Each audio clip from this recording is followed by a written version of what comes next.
नमस्कार, बहुत स्वागत है आपका। आप देख रहे हैं सबसे बड़ा अखाड़ा। मैं हूं आपके साथ शिल्पा तोमर। पहले एंटीलिया केस का रहस्य, फिर मनसुख हिरेन की हत्या, फिर पूर्व पुलिस कमिश्नर परमबीर सिंह की विस्फोटक चिट्ठी और उसमें 100 करोड़ की वसूली का जिक्र। यह सब कुछ किसी सस्पेंस थ्रिलर फिल्म से कम नहीं लग रहा। सब कुछ पूरी तरह से फिल्मी और किरदार एक नहीं बल्कि कई कई। किसने पूरी कहानी रची, किसको कौन सा रोल मिला, किसके हिस्से जांच आई, कौन इस ड्रामे का जज बना, इसका पूरा सच आना अभी बाकी है। लेकिन मुंबई में जो कुछ भी हो रहा है उसकी आंच दिल्ली तक है। चिट्ठी के बाद लोकसभा में भी इस मामले की गूंज सुनाई दी। पक्ष से लेकर विपक्ष तक अपना अपना तर्क दिया जा रहा है, लेकिन सिस्टम को जो दाग लगा है वो कैसे धुलेगा? जनता पुलिस के तंत्र पर अब कैसे भरोसा कर पाएगी? ये अपने आप में बहुत बड़ा सवाल है। बीजेपी चिट्ठी बम के सामने आने के बाद से ही लगातार महाअघाड़ी सरकार के ऊपर हमलावर है और गृह मंत्री देशमुख के इस्तीफे से लेकर शरद पवार के रोल पर भी सवाल खड़े कर रही है। तो वहीं शिवसेना और एनसीपी इस लेटर की टाइमिंग को लेकर सवाल उठा रहे हैं। तो क्या मुंबई में जो कुछ हो रहा है वो पूरी तरह से राजनीतिक कूनूरा कुश्ती का एक ट्रेलर है, या फिर वसूली का वहां खुला खेल चलाया जा रहा है? उसके पीछे कितनों का दिमाग है? सवाल ये कि अगर वसूली की गई तो वो महाजन कौन है जिसके पास इस वसूली का पूरी रकम का लेखा जोखा होता था? सवाल ये भी उठ रहा है कि आखिर पहले इस बात को परमबीर सिंह ने क्यों नहीं उठाया। आज करेंगे इसी मुद्दे पर चर्चा। और ऐसे में बहुत सारे महत्वपूर्ण सवाल खड़े होते हैं। मसलन वाजे गैंग का मास्टरमाइंड कौन है? क्या परमबीर के खत से खतरे में पड़ गया है महाअघाड़ी गठबंधन? जी हाँ, महाराष्ट्र सरकार के ऊपर अब क्या खतरे के बादल मंडराते हुए? क्या नार्को टेस्ट से सामने आएंगे साजिशकर्ताओं के नाम? ये भी बहुत बड़ा सवाल है, क्योंकि जिस तरह से बार बार नार्को टेस्ट की फिलहाल मांग सामने आ रही है, इसमें सचिन वाजे का नार्को टेस्ट होना चाहिए, मुख्यमंत्री का नार्को टेस्ट होना चाहिए, गृह मंत्री अनिल देशमुख का नार्को टेस्ट होना चाहिए। इस तरह की फिलहाल डिमांड की जा रही है। लेकिन बड़ा सवाल ये कि क्या अगर नार्को टेस्ट भी करवा दिया जाएगा तो फिर क्या साजिशकर्ताओं के जो असल नाम है वो सामने आ पाएंगे? क्या देशमुख को बचाकर बच जाएंगे साजिशकर्ता? क्या महाराष्ट्र में दरअसल ये पूरा ब्लेम गेम खेला जा रहा है? आज इन्हीं तमाम सवालों के हम जवाब ढूंढने की कोशिश करेंगे। हमारे साथ एक पूरा खास पैनल इससे में जुड़ा हुआ है। जल्दी से मैं तारुफ करवा देती हूं। हमारे साथ बीजेपी प्रवक्ता नीतू डबा जुड़ी हुई है, बहुत स्वागत है आपका। शिवसेना प्रवक्ता अभिषेक अग्निहोत्री जी मौजूद है, बहुत स्वागत है आपका भी। वरिष्ठ पत्रकार स्टूडियो में हमारे साथ डॉक्टर सुनील कौशिक उपलब्ध है, बहुत बहुत स्वागत है सर आपका। और निशांत वर्मा हमारे साथ राजनीतिक विशेषज्ञ भी स्टूडियो से जुड़े हुए हैं, आपकी बहुत बहुत स्वागत करती हूँ। चर्चा की शुरुआत अभिषेक जी आपके साथ करना चाहूंगी। आप ही बताइए, दरअसल ये महाराष्ट्र में चल क्या रहा है? ये लेटर बम जो निकलकर सामने आया, ये एंटीलिया केस से जो जांच की आंच दिल्ली तक पहुंची, तमाम बड़े बड़े नाम सामने आए, परमबीर सिंह से होते हुए अनिल देशमुख के ऊपर जो सवाल खड़े हुए, पहले आप लोगों की तरफ से सख्ती बरती गई और अब अचानक से यूटर्न लेकर नरमी बढ़ती जा रही है। ये चल क्या रहा है? सालिनी जी, मैं आपको बताना चाहता हूं कि जो राजनीतिक अस्थिरता पैदा करने का प्रयास किया जा रहा है, राजनीतिक अस्थिरता जो करने का प्रयास किया जा रहा है, उसमें सबसे महत्वपूर्ण मामला ये कि ये आज की बात नहीं, 23 नवंबर 2019 को जब बहुत जल्दबाजी में भाजपा ने सरकार बना ली थी, रातों रात मुख्यमंत्री देवेंद्र फडणवीस जी दोबारा बन गए थे, तो ये जल्दबाजी का काम भाजपा का सदैव से रहा है। हमारे माननीय मुख्यमंत्री उद्धव साहब ठाकरे जी जब कह चुके हैं कि जांच पूरी तरह से हो रही, निष्पक्ष जांच हो रही है और जैसा भी हो पा रहा है हमारे मुख्यमंत्री जांच में मदद कर रहे हैं, वो सरकारी संसाधनों का प्रयोग किसी को एक्सटॉर्शन के लिए नहीं करते हैं। तो कहीं न कहीं ये भाजपा को इसमें जल्दबाजी नहीं बरतनी चाहिए और जांच का उनको अवसर देना चाहिए और सही जांच की जो परिणाम आते हैं उस पर उनको जो है ध्यान देना चाहिए।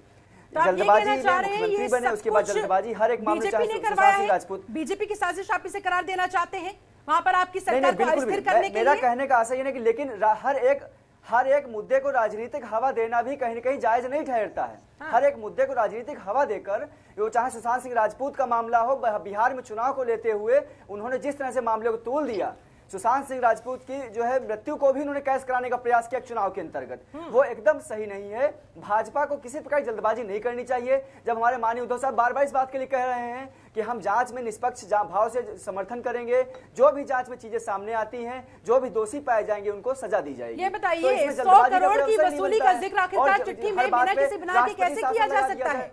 इतना बड़ा इल्जाम इतने बड़े शख्स पर कैसे लगाया जा सकता है? बिल्कुल बिल्कुल, आग लगी होगी तभी तो धुआं निकलेगा वहां से। मैं चिट्ठी पे ही वापस आना चाहता हूँ। हाँ, चिट्ठी कब आई, चिट्ठी का समय आने का क्या था, इस बात को लेकर भी आपको ध्यान देना चाहिए। जब उनका एक होमगार्ड विभाग में उनका जो डिमोशन कह सकते हैं कि वो आधिकारिक रूप से डिमोशन ही कहा जाता है, हो जाता है, तो उसके बाद ये चिट्ठी वाला बम फूट जाता है। तो ये कहीं ना कहीं समय जो है, ये जो उनके अंदर के स्वाभिमान है वो देर से जागा है। ये समय सही नहीं था। अगर उनको पहले से किसी प्रकार का दबाव था कि 100 करोड़ की वसूली आप करिए, तो ये दबाव जो है पहले उनको दबाव से बाहर आ जाना चाहिए था, क्योंकि सरकार बने हुए हमारा 1.5 साल से ऊपर हो चुका है। तो ये कहीं ना कहीं समस्या तुरंत उत्पन्न नहीं हुई। सारी चीजों को जोड़ के, एक चीज से जोड़ के नहीं देखा जा सकता है। लेकिन बीजेपी तो कह रही है भैया आपसे राज्य संभल नहीं रहा है, ऐसे में वहां पर अब राष्ट्रपति शासन लगा दिया जाना चाहिए। आप लोगों का चेहरा बेनकाब हो गया है। वो राज उनसे भी नहीं, वो भाजपा आज से नहीं परेशान है। भाजपा हर एक चीज में बहुत जल्दबाजी कर जाती है। वो चाहे ये जांच का विषय हो, चाहे सुशांत सिंह राजपूत की जो है मृत्यु का विषय हो, या उसको जो है किसी भी प्रकार की उन्होंने सीबीआई जांच करा ली, सुशांत सिंह राजपूत पे कुछ नहीं मिला, तो उनको एक नया जो है ये कांड मिल गया, जिसको राजनीतिक हवा देके वो हर तरह से प्रयास ये कर रहे हैं, सरकार को बदनाम करने का प्रयास। ठीक है नीतू डबास जी, सरकार हमारी किसी सरकार को दबाव में नहीं आएगी। ठीक है पूरे 5 साल, पूरे महागाड़ी सरकार को बदनाम करने की ये साजिश है आप लोगों की तरफ से। आप लोगों को कुछ जब कुछ नहीं मिला तो इसी मुद्दे पर इस तरह से अब आप आक्रामक हो रहे हैं, राष्ट्रपति शासन लगाने की मांग कर रहे हैं, वहां की सरकार को अस्थिर करने की कोशिश कर रहे हैं। महाराष्ट्र में हमारे पास तमाम मुद्दे हैं और उन तमाम मुद्दों में से ये जो खुलासा हुआ है, अभिषेक जी ने बड़े ही आराम से इस बात को इतना आराम से बता दिया कि कोई बड़ी बात नहीं है, जांच होगी और दोषी पाए जाएंगे और उन दोषियों को सजा मिल जाएगी। अभिषेक जी थोड़ा सा जनता को ये भी तो बता देते कि सचिन वाजे जो 2007 में शिवसेना के ही सदस्य होते हैं, एक्टिव होते हैं, जिनपे एक बहुत बड़े चार्जेस लगते हैं कस्टोडियन डेथ के, और एकमात्र वही ऑफिसर होते हैं जिनको कोरोना के टाइम पर ये कह के कि अधिकारियों की जरूरत है, उन्हीं को एकमात्र जो है दोबारा से निलंबित, उनको दोबारा से उनको जो है भर्ती कर ली जाती है। हाँ। और उसके बाद तमाम जितने उनका प्रमोशन होता है और तमाम जितने महत्वपूर्ण केसेस होते हैं वो सचिन वाजे को दे दिए जाते हैं। चलिए ठीक है, आपके फेवरेट ऑफिसर हो सकते हैं। फिर वही व्यक्ति है जो करोड़ों करोड़ों की गाड़ियों में घूमते हैं, वही व्यक्ति है जो स्कॉर्पियो वहां पर मिलती है वो उसका इस्तेमाल कर रहे होते हैं, वही वो व्यक्ति है जो तमाम वसूली, देखिए मैं कहती हूँ देश के इतिहास का सबसे बड़ी अगर वसूली अगर कोई सरकार करवा रही थी तो महाराष्ट्र की सरकार करवा रही थी। आप कैलकुलेट करके देखिएगा। हाँ। एपीआई मात्र सिर्फ एपीआई वो पोस्ट उस पोस्ट के व्यक्ति से अनिल देशमुख कहते हैं कि मुझे 100 करोड़ चाहिए, उसको कैलकुलेट करके देख लीजिए, साल के 1200 करोड़ और 1200 6000 करोड़ तक उसकी जो है टोटल काउंटिंग चली जाती है। इतना बड़ा इतिहास का घोटाला, इतना बड़ा इतिहास का जो वसूली महाराष्ट्र सरकार की एक अधिकारी को आगे करके कर रही है, तो उसकी जो मिली भगत है वो एक छोटे व्यक्ति से या एक मात्र एपीआई से नहीं है, इसमें पूरी की पूरी सरकार शामिल है। और आप ये कहकर नहीं बच सकते कि उसकी जांच होगी और उसके बाद वो दोषी। जांच को प्रभावित करने अगर आपकी सरकार की नीयत साफ होती तो तुरंत अनिल देशमुख आज इस्तीफा दे चुके होते हैं और मंत्री से लेकर संतरी सारा जो है। अच्छा ठीक है लौटूंगी आपके पास और भी मेहमान मेरे साथ जुड़े हुए हैं, उन्हें भी इंक्लूड करना है मुझे डिबेट के अंदर, उनके भी विचार लेने हैं। आज अपने गृह मंत्री को बचाने की कोशिश कर रहे हैं, ठीक है अभिषेक जी थोड़ा इंतजार कीजिए, सभी कीजिए, आऊंगी आपके पास। महाराष्ट्र सरकार की जनता, महाराष्ट्र सरकार जो है जनता के साथ, महाराष्ट्र की जनता को इन्होंने धोखा दिया है, लूटा है। ठीक है निशांत जी आपका क्या मानना है? देखिए क्या जिस तरह से बीजेपी कह रही है इतिहास का सबसे बड़ा घोटाला यहाँ पर, वसूली का खेल यहाँ पर चल रहा है, या फिर ये राजनीतिक नूरा कुश्ती का गेम चल रहा है, ब्लेम गेम चल रहा है, ये हो क्या रहा है महाराष्ट्र में? आप इस तरह बता दीजिए। देखिए भारतीय जनता पार्टी जब से केंद्र सरकार में आई है, 7 साल हो गए, कई राज्यों में सरकारें हैं, तो इनके प्रवक्ताओं और नेताओं को यूं लगता है कि अब न्यायालयों की कोई आवश्यकता नहीं, कोई बात निकली तो ये सोचते हैं कि बस हम ही न्याय क्या है इसका बता देते हैं। उदाहरण के तौर पे मैं यहाँ से शुरू करता हूँ कि 100 करोड़ रुपए की उगाही की जो बात है जो परमबीर सिंह के खत में है, अरे अंधा भी हंसेगा इस खत को पढ़ के कि जब पूरा साल, सवा साल, 1.5 साल से एनडीएमए का कानून लगा है, नेशनल डिजास्टर मैनेजमेंट एक्ट, जिसके चेयरपर्सन माननीय भारत के प्रधानमंत्री हैं, उस तहत पूरे के पूरे मुंबई शहर और सबर्ब्स में ना तो एक भी पब चलता है, ना एक भी बार चलता है। तो यदि कोई ऐसी बात कहे कि उस समय अगर मान भी लिया जाए कि 100 करोड़ रुपए इकट्ठा करने का कोई इतना सीनियर अगर कहता भी है, तो यह हास्यास्पद बात है। दूसरी बात, हमने प्रकाश जावड़ेकर जी को अभी सुना, आपने प्रोग्राम पे सुनाया, बाकी नेताओं को सुनाया। बहुत हास्यास्पद लगता है जब इतने बड़े सांसद मंत्री अपने आप को न्यायालय से ऊपर लाके घोटाला घोषित कर देते हैं। चक्कर ये है कि जब अमित शाह 2013 में ब्लेम किए गए थे उस डीजीपी रिटायर्ड डीजी वंजारा द्वारा कि ये पूरे के पूरे गुजरात पुलिस को बर्बाद कर चुका था होम मिनिस्टर रहते हुए 2002 से 2013 तक के बीच में, तब भारतीय जनता पार्टी ने तो कुछ नहीं किया था। उन्होंने नहीं, संजीव भट्ट ने जब एक पत्र लिखा था और कोर्ट में भी गए और कहा कि नरेंद्र मोदी ने इस कदर 2002 किया, तब तो किसी का रेजिग्नेशन नहीं इन लोगों ने मांगा, या आज भी अपने अपने पदों पे आसीन है। यानी जब इनको खुद का अपना देखना होता है, ये तो छोड़ दीजिए, जब ट्रेन पे ट्रेन एक्सीडेंट हो रहे थे तो पीयूष गोयल रेल मंत्री तक ने रिजाइन नहीं किया था। यानी मोरालिटी का पाठ भारतीय जनता पार्टी ना सिखाए, पार्ट 1। पार्ट 2 बात आती है और बहुत इंपॉर्टेंट आती है कि हो क्या रहा है। ये परमबीर सिंह हैं कौन? ये वाजे को ढूंढ रही हैं। मैं बताता हूं परमबीर सिंह कौन है। अंग्रेजी में एक फ्रेज है ब्लू आइड बॉय। ये जो परमबीर सिंह हैं, ये देवेंद्र फडणवीस के ब्लू आइड बॉय अर्थात चहेते हैं। इसके लिए आपको इतिहास देखना पड़ेगा मुंबई पुलिस का, महाराष्ट्र पुलिस का। जब ठाणे नाम के जिले का कमिश्नर बनाया गया था, इन्हीं देवेंद्र फडणवीस ने बनाया था, तब एक रीजन था क्यों अपने blue eyed boy Parambir Singh को आगे किया जाए। आज की तारीख में खिसियानी बिल्ली खंबा नहीं नोच रही है। परमबीर सिंह खिसिया गए हैं, वो लेटर लिख रहे हैं जिनका उन्हें अधिकार है। सारी की सारी संलग्न पार्टियां चाहे अपोज कर रही हो चाहे साथ दे रही हो, जब सब एक बात कह रहे हैं कि न्याय के लिए इसकी जांच होनी चाहिए, तो ये भारतीय जनता पार्टी न्यायालय बनने की कोशिश में क्यों है? चलिए ठीक है, इसका जवाब लेंगे हम नीतू जी से, लेकिन इससे पहले डॉक्टर सुनील कौशिक वरिष्ठ पत्रकार भी हमारे साथ जुड़े हुए हैं। डॉक्टर सुनील कौशिक, आपका आंकलन क्या कहता है? ये जो पूरी सिचुएशन निकलकर सामने आ रही है, ये क्या दर्शाती है? और साथ ही क्या वहां पर सरकार वाकई खतरे में आ गई है? महागाड़ी सरकार इस लेटर बम के सामने आने के बाद जवाब देते नहीं बन रहा है? देखो शिल्पा, अभी ये शिवसेना के प्रवक्ता ने ये कहा और निशांत वर्मा साहब ने भी ये कहा कि जांच होनी चाहिए। हाँ। मेरी समझ में नहीं आ रहा है कि 100 करोड़ का जो आरोप लगा है उसकी जांच कौन कर रहा है। सरकार ने उसकी जांच की जिम्मेदारी सौंपी किसको है, वो अभी हम लोगों के सामने नहीं आया, जिस जांच की ये लोग बात कर रहे हैं। दूसरी बात है, तो परमबीर सिंह जी ने गलत पत्र भेजा भी, जिस पर सरकार संदेह व्यक्त कर रही है। हो सकता है देवेंद्र फडणवीस के वो बिल्कुल जो निशांत जी कह रहे हैं वही बिल्कुल खासम खास हों, लेकिन सरकार ने उनको सस्पेंड क्यों नहीं किया? सरकार ने उस पत्र के खिलाफ जांच की बात क्यों नहीं कही? अभी तक वो उस कुर्सी पर बैठे हुए हैं जहां पोस्टेड किया गया, जहां उनको नियुक्ति हुई है, जिनकी जहां एक वरिष्ठ आईपीएस को दरकिनार करते हुए उनकी पोस्टिंग हुई, जहां उस आईपीएस ने भी ये कहा कि मेरी पोस्टिंग होनी चाहिए थी, मुझसे जूनियर परमबीर सिंह है, लेकिन वहां नियुक्ति कर दी। तो मुख्यमंत्री ने तो उस पर जवाब दिया। न अभी तक इस पत्र के आधार पर उनको सस्पेंड करने का प्रयास किया, न कहा कुछ भी। और दूसरी बात, इस मुद्दे पर मुख्यमंत्री की तरफ से क्यों बयान नहीं आ रहा है? दूसरा, शरद पवार क्लीन चिट देने वाले होते कौन है? हाँ। सरकार के हिस्सेदार वो नहीं है, सरकार में कोई बड़ी जिम्मेदारी उनके पास नहीं है। केवल आपकी पार्टी का कोई व्यक्ति है तो आप क्लीन चिट देने का प्रयास ऐसा क्यों कर रहे हैं? मुझे लगता है कि शरद पवार बहुत वरिष्ठ नेता हैं, उनको मुख्यमंत्री से भी मांग करनी चाहिए थी। और उन भरोसेमंद नेता हैं, बहुत वरिष्ठ नेता हैं, सारे लोग उनका सम्मान करते हैं। लेकिन यही कहा जा रहा था उनकी तरफ से कि भाई फैसला इस्तीफा देना है, नहीं देना है, लेना है, नहीं लेना है, जो कुछ करना है वो सीएम करेंगे। लेकिन आज उनका यूटर्न, इस यूटर्न को लेकर भी जरा समझाइए।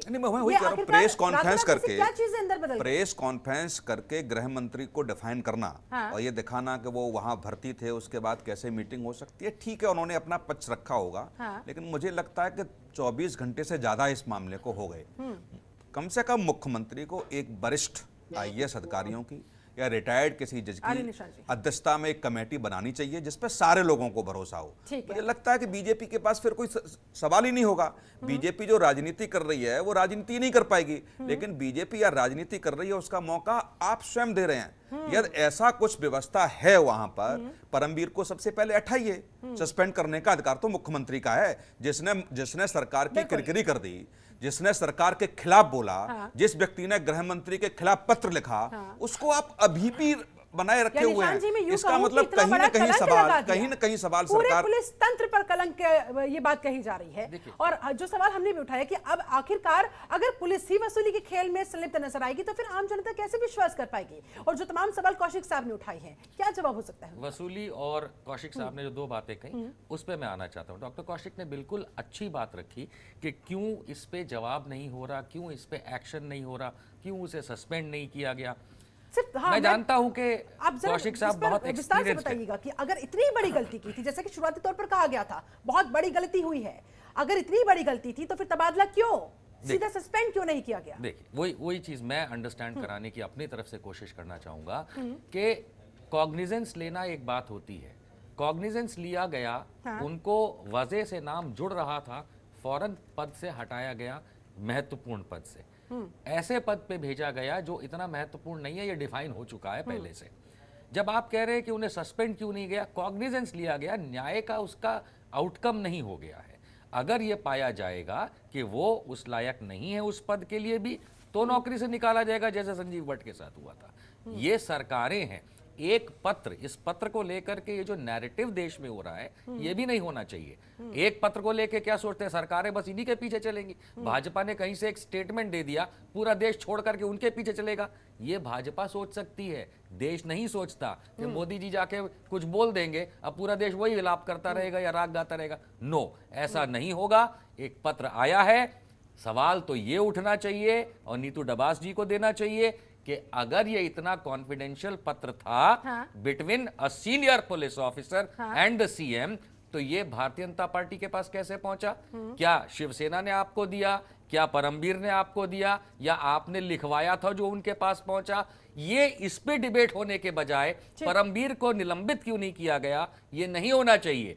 सवाल का जवाब दीजिएगा नीतू जी, जब चाहे तब, हाथ खड़ा करिए, जब चाहे तब, कि ये सारी जानकारियां आपको मिलती कहां? जवाब सुन लेते हैं जल्दी से। जी जल्दी से। निशान जी, आप टीवी पर बैठ के बात को अपने तरीके से घुमा देंगे तो जो बातें निकल कर आ रही हैं उसको कोई दरकिनार नहीं कर सकता। आज जिस प्रकार से सचिन वाजे के प्रमोशन से लेके उनके पास सारे महत्वपूर्ण केस जाने से लेकर एंटालिया के पास जिस प्रकार से जांच बढ़ती है, पहली बात तो ये जांच महाराष्ट्र सरकार की देन नहीं है। जब एनआईए की तरफ से जांच होनी शुरू होती है तब धीरे धीरे तार खुलना शुरू होता है और उस तार के अंतर्गत जो है एक एक जो इस तार के साथ लोग जुड़े होते हैं वो खुलकर आने शुरू होते हैं, जो कि महाराष्ट्र सरकार के अंतर्गत अगर जांच होती तो कभी बाहर नहीं निकल कर आती। एनआईए के खुलासे के 4-5 दिन बाद सचिन वाजे का नाम आता है। सचिन वाजे ही जो कि उस क्षेत्र में वहां के अधिकारी नहीं होते हैं, लेकिन जैसे ही स्कॉर्पियो वहां पर मिलती है वो वहां पर क्यों पहुंचते हैं? सबसे पहले ये बात प्रश्न चिन्ह उठा, ये जो उनके जो रिएक्शन था वो अपने आप में जो संदेह हो जाता है। उसके बाद जब सीडीआर और जो डिटेल तमाम जांच होती है, एनआईए उनको बुलाती है तो उनकी गिरफ्तारी की जाती है। कहने का मतलब ये है कि जब ये घटनाक्रम सारा खुल रहा है, बीजेपी इस बात पे प्रश्न नहीं उठा रही है कि परमवीर जी की जांच नहीं होनी चाहिए या यहाँ पर किसको बचाने की या किसी को जो है हमारी तरफ से कोशिश हो रही है। बात सिर्फ ये है कि इतना बड़े एक अधिकारी का महाराष्ट्र सरकार और उसका जो है गृह मंत्री उसका इस्तेमाल कर रहा था, उसकी जांच हो, लेकिन जो हो चुका उस पर महाराष्ट्र सरकार ने तुरंत क्यों नहीं कार्रवाई की? खेल अगर वहां पर वाकई में खेला जा रहा था तो कौन असल साजिश करता था वो भी सामने चेहरा आना चाहिए। अभिषेक जी, आप जरा जवाब दीजिए। और निशान जी भी ब्रेक पर जाने से पहले कुछ कहना चाहते थे, मैं उनके पास भी जाऊंगी, लेकिन उससे पहले अभिषेक आपके पास आते हुए, इतनी तमाम चीजें वहां पर हुई, एक बयान भी मुख्यमंत्री जी की तरफ से सामने आकर क्यों नहीं दिया गया? आखिरकार वो सामने आकर एक बार अपने कुछ शब्द प्रकट कर देते, अपने स्टैंड प्रकट कर देते तो क्या चला जाता?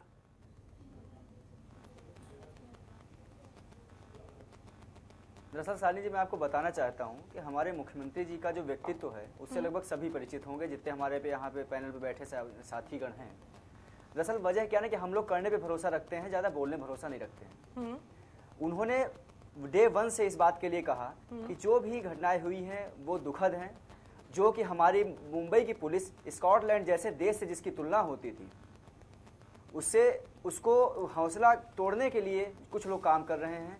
अगर एक दो कोई घटना ऐसी घटित होती है, हालांकि मैं इसको कोई बहुत ज्यादा छोटी घटना नहीं कह सकता क्योंकि घटना तो घटित हुई है। घटना नहीं है ये घटना इतना बड़ा आरोप, इतना बड़ा सवाल है महाराष्ट्र की सरकार पर। कहा जा रहा है महाराष्ट्र में आज तक कभी ऐसा नहीं हुआ जो ये राज अब खुलने शुरू हुए हैं इस खुलासे की बात। ये कोई नई कोई विधा नहीं है।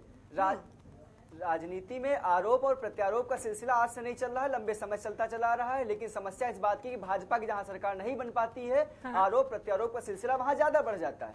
ये आरोप प्रत्यारोप राजनीति में कोई नई चीज नहीं। क्या आप ये कहना चाह रहे हैं बीजेपी यहाँ पर अपनी सरकार की बनाने की फिराक में इस वजह से ये सब कुछ हो रहा है वहां? नहीं, डीजीपी, हाँ बिल्कुल बिल्कुल, मैं वही बात बार से कहना चाहता हूँ। 23 नवंबर सन 2019 को इतनी जल्दबाजी में भाजपा के देवेंद्र फडणवीस जी मुख्यमंत्री बनने की जल्दबाजी में थे कि रातों रात राज्यपाल से मिलके उनके पास मैंडेट नहीं था, उसके बावजूद भी जाके मुख्यमंत्री बन जाते हैं। 26 तारीख को उनको इस्तीफा देना पड़ जाता है। इतनी जल्दबाजी, जांच में भी ये चाहते हैं कि आज जो है आरोप लगाया गया, कल प्रत्यारोप आपका सत्यापित कर दिया जाए। ऐसा संभव नहीं हो सकता है। यदि आरोप लगा है तो उसकी जांच होगी, यदि आरोप सिद्ध होता है तो जो दोषी होंगे उनके खिलाफ कड़ी कार्यवाही होगी। जैसे हमारी भाजपा की जो प्रवक्ता है वो बता रही थी अभी कि जो है अनिल बाजे के ऊपर जो बात कह रही थी, मैं उनको बताना चाहता हूँ अनिल बाजे तो एक बहुत छोटा मोहरा है, लेकिन जो आप कमिश्नर के कंधों को वो खत लिखवाया या जो भी चीजें हैं, सचिन उनकी बात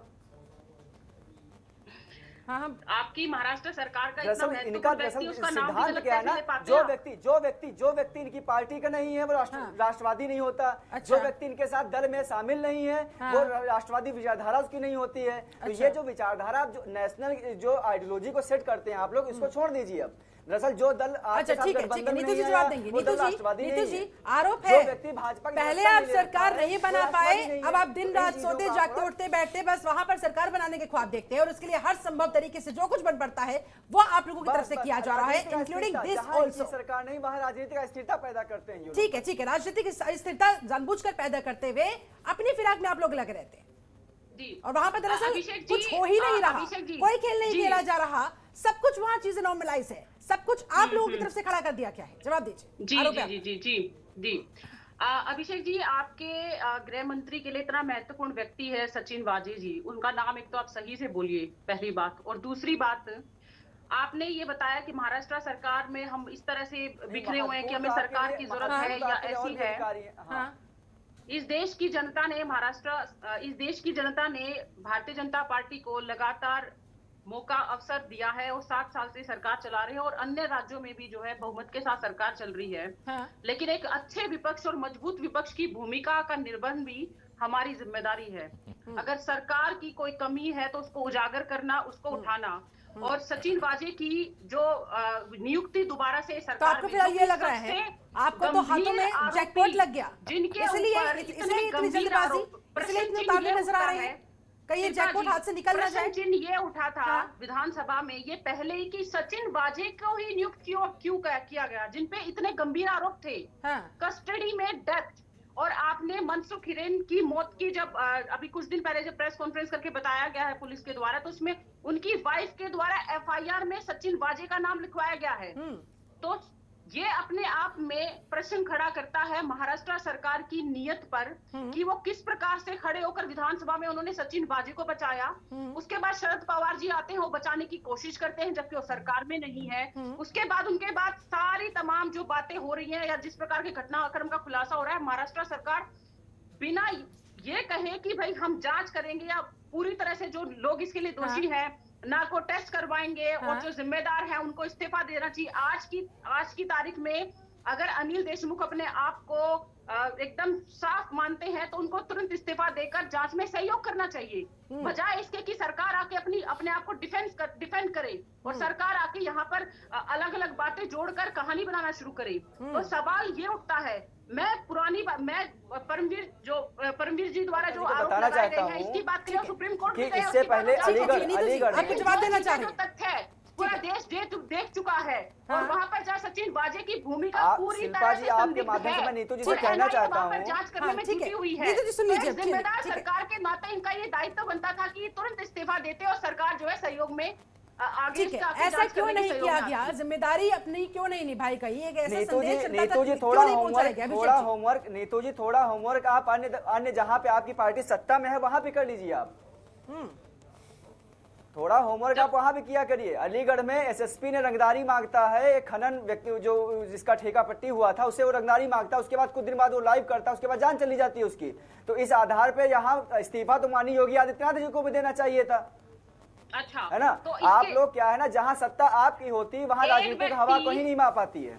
और जहाँ पे आपकी सरकार नहीं है, जहाँ पे आपकी सरकार नहीं है, जो शिवसेना का चेहता है, जो शिव सैनिक होता है, और सस्पेंशन और ट्रांसफर ये विभागीय मामला अपना है। ये हर एक विभागीय मामला है। जांच पूरी हुए सस्पेंशन और महाराष्ट्र सरकार ले लेती है। आप उसको 100 करोड़ की वसूली का आप उसकी जिम्मेदारी दे देते हैं। आपके लिए वो बड़ी बात नहीं है। सवाल तो उठेगा, अगर कमिश्नर पद पर रहते हुए और सचिन वाजे एपीआई रहते हुए इतने बड़े बड़े आरोप सामने आएंगे, ये चिट्ठी सामने आएगी, ये एक विभाग का मामला है। चलिए ठीक है अभिषेक जी, जब आपके पास आऊंगी तब आप बोलिएगा। ठीक है नीतू जी सुन लेते हैं, बाकी भी मेहमान मेरे साथ जुड़े हुए। निशांत जी, तो सवाल तो फिर उठेंगे ही। देखिए सवाल तो बिल्कुल उठेंगे और सवाल उठते आए हैं जब से सिविलाइजेशन है, इंसान बना है तब से सवाल उठते आए।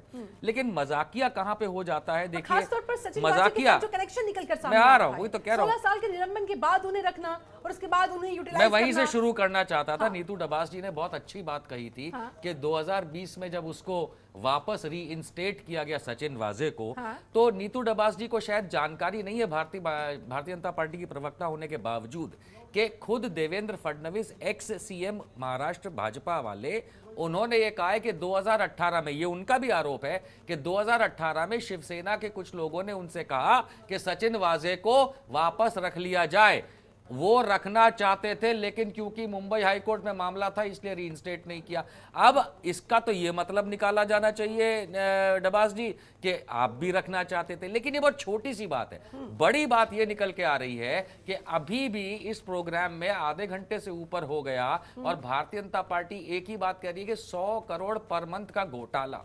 ये आपको किसने कहा? क्या आपका कोई प्राइवेट सीबीआई है जो आपने जांच की? क्या आपका प्राइवेट एनआईए है? या आप प्राइवेटली यही करवाते थे जब आप सरकार में थे? जाके आपको मालूम है क्या इतना ही होता है? देखिए बहुत सीधी सादी बात है। 1.25 साल से खुद भारतीय जनता पार्टी, और मैं अब इन्हीं की भाषा बोलूंगा, ये कह रही है शिवसेना को आपकी सरकार। तो मैं आपसे ये पूछता हूं बीजेपी के, ये जो मोदी जी की आपकी सरकार है केंद्र में, चाइना के साथ क्या हुआ, जीएसटी के साथ क्या हुआ, इकोनॉमी के साथ क्या हुआ, ये जो देश बर्बाद किया, तो नार्को टेस्ट कराए क्या मोदी जी का? क्या उनकी सरकार गिरवाने की आपने बात करी? क्या रेजिग्नेशन आपने मांगा? आपने तो ऐसा नहीं किया। आप ठीक है, आप विपक्ष में है महाराष्ट्र में, याद रखिएगा, आप विपक्ष का धर्म निभाएं, लेकिन जब केंद्र में या दूसरे राज्यों में कोई और पार्टी जब अपना विपक्ष का धर्म निभाती है तो आप भारतीय जनता पार्टी वाले उसे एंटी नेशनल कहते हैं, पाकिस्तान की भाषा कहते हैं। तो आज महाराष्ट्र को लेके क्या मैं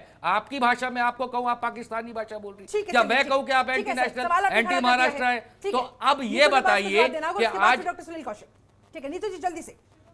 जी निशांत जी, जिस प्रकार से आप फिर दोबारा से बात को घुमाकर, मैं आपके मुंह आपके शब्दावली का इस्तेमाल कर रहा हूं, मैं क्यों बात को घुमाऊंगा? ये बड़ा अच्छा है, आप करें तो राम नाम और हम करें तो मरा मरा, ये नहीं होता। देखिए यही भाषा जब आप लोग बोलते हैं तब आप लोगों को बड़ा मजा आता है। आज आपकी भाषा आप पे आ गई तो आज आप फड़फड़ा रहे, परेशान हो रहे, ऐसा ना करिए। उनकी नियुक्ति आपने पूरा देश गोल गोल घुमा दिया और आप कह रही मैं बात घुमा रहा हूं, ऐसा नहीं होता। ऐसे नहीं, आप जिस प्रकार से डिस्कोर्स को बदलने की कोशिश कर रहे हैं, आपने देश का डिस्कोर्स बदल दिया और आप मुझसे कह रही है कि मैं डिबेट का डिस्कोर्स। आप बताइए, आपके जितने भी फैसले हैं क्या हम केंद्र के सरकार के लोगों के नार्को टेस्ट कराए? आप बताइए, देवेंद्र फडणवीस ने क्यों बताया था परमवीर को? आप बताइए कि पिछले 2019 तक आपकी और शिवसेना की सरकार थी, तब कहां गया था सचिन वाजे? बड़ा आपको पता है कि ये मातोश्री में और वर्षा में बैठता था, तब आपने क्या किया था?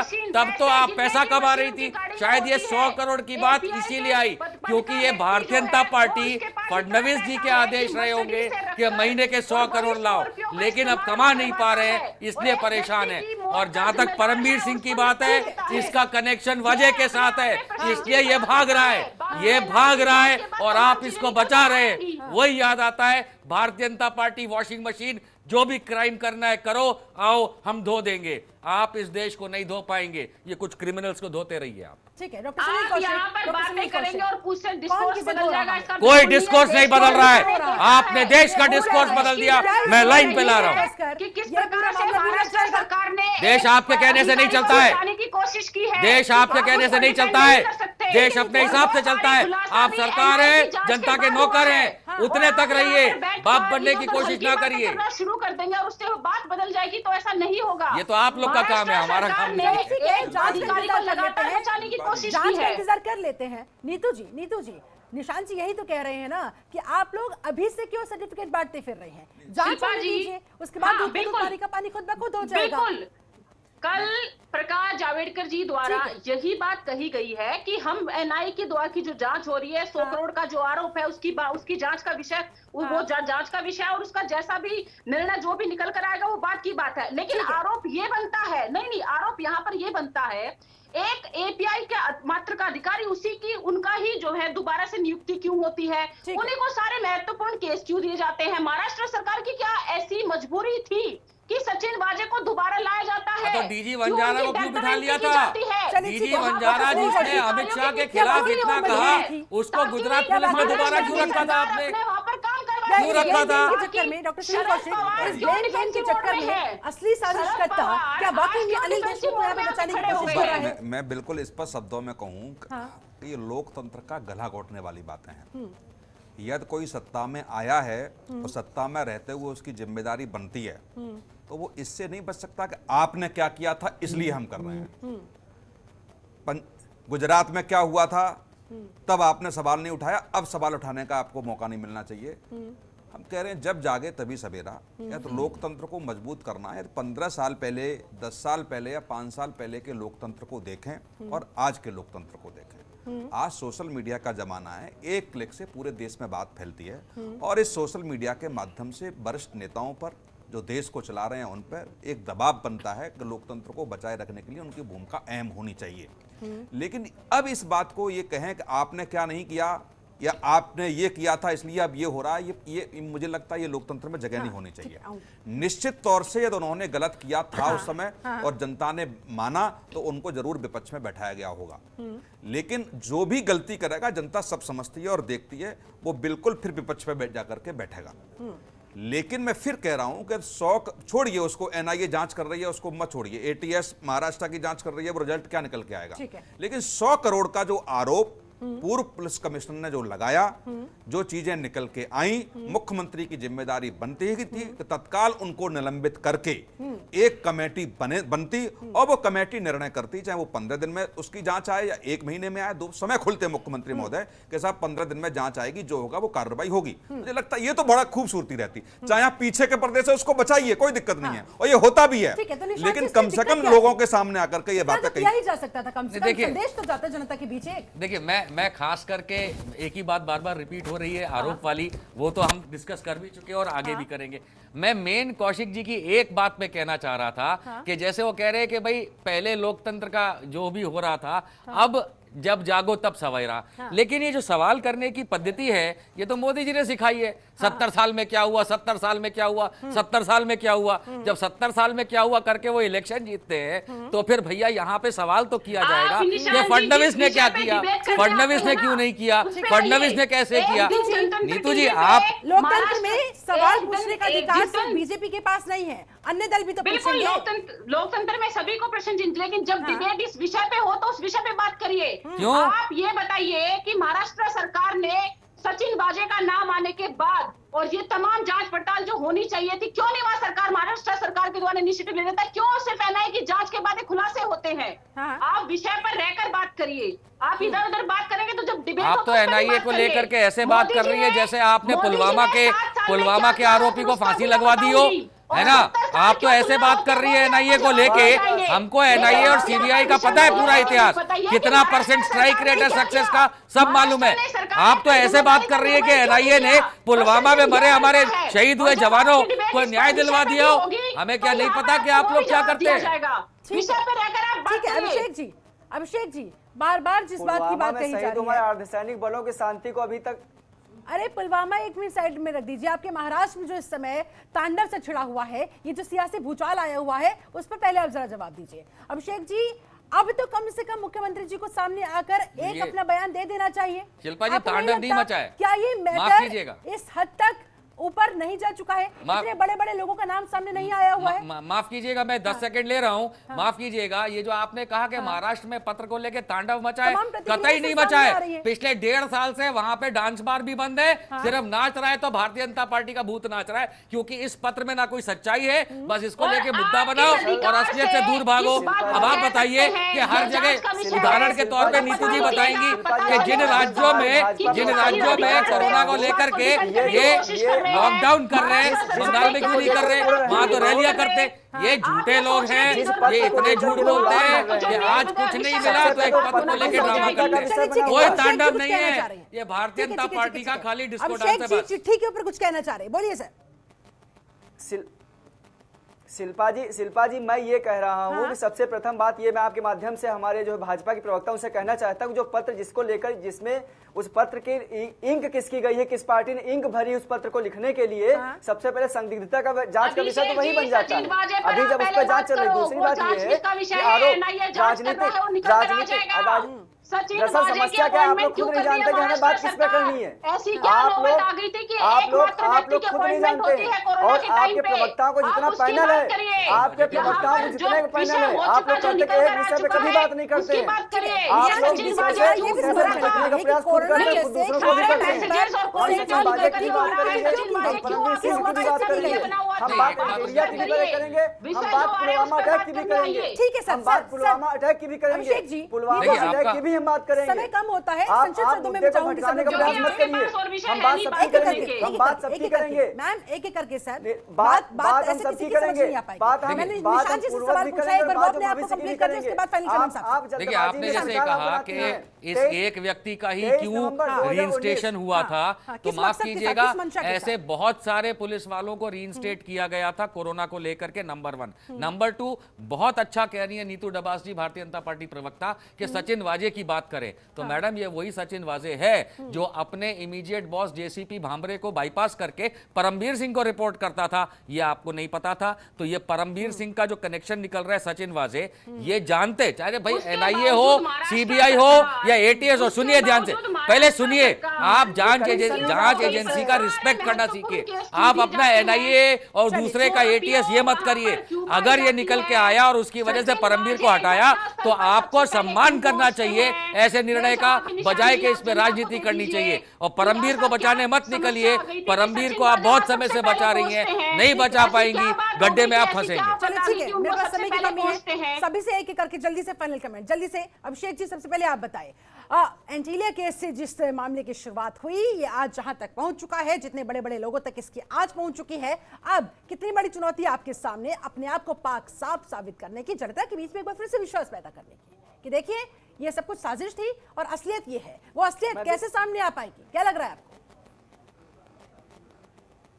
फाइनल कमेंट आपका जल्दी। मैं शिल्पा जी, बिल्कुल हमारे माननीय मुख्यमंत्री उद्धव साहब ठाकरे जी डे 1 से इस बात को कह रहे हैं कि जो भी संदिग्ध लोग हैं उनके ऊपर जांच चल रही है। जांच लोकल वहां की अपनी भी एटीएस कर रही है, उसके बाद एनआईए भी जांच कर रही है। ये बात तो मानेंगे कि साजिश हुई है, चाहिए, जरूरी है मीडिया का जो चल रहा चलाते रहिए, लेकिन हाँ, दूसरी बात ये, मैं जांच का विषय ये भी है कि परमवीर सिंह राजनीतिक साजिश है, ये सिर्फ राजनीतिक साजिश है। चलिए ठीक है, ठीक है, ये राजनीतिक साजिश है। ठीक है, निशान जी जल्दी से आप मैं सिर्फ इतना कहना चाहूंगा,